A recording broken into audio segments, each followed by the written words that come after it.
Everyone, welcome back to my mini blog. তো আজকে হলো 1 অক্টোবর আর কালকে হলো 2 অক্টোবর। কালকে হলো মহালয়া, সাথে একটা স্পেশাল দিন, সেটা পরের ব্লগে তোমাদের সাথে শেয়ার করবো। তো আমরা হলো জলপাইগুড়িতে কীভাবে মহালয়া সেলিব্রেট করি সেটাই তোমাদের সাথে এই ব্লগে শেয়ার করবো। গোটা ওয়েস্ট বেঙ্গলে একমাত্র জলপাইগুড়িতেই মহালয়াতে সারা রাত ধরে বোম ফাটানো হয়। এর পেছনে একটা কারণ আছে, কারণ আমাদের এখানে তিস্তার পাড়ে হচ্ছে আগে যখন তিথি তর্পণ করা হতো তখন হচ্ছে কাশবনের থেকে অনেক ভয়ানক পশু আসতো, সেই পশুদেরকে তাড়ানোর জন্য বোম ফাটানো হতো।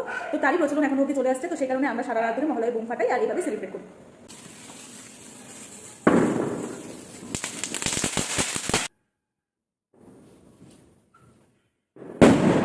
তাই তো ভিডিওটা আসবে, তাই তো দেখাই যায় না, আমাকে দিস না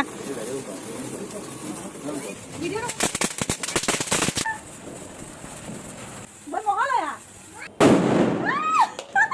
আর রাতে মায়ের ওখানে নেমন্তন্ন ছিল, মেনুতে ছিল লাউ ঘন্ট, মাছ আর মাটন, আর খেয়ে বাড়ি চলে আসলাম।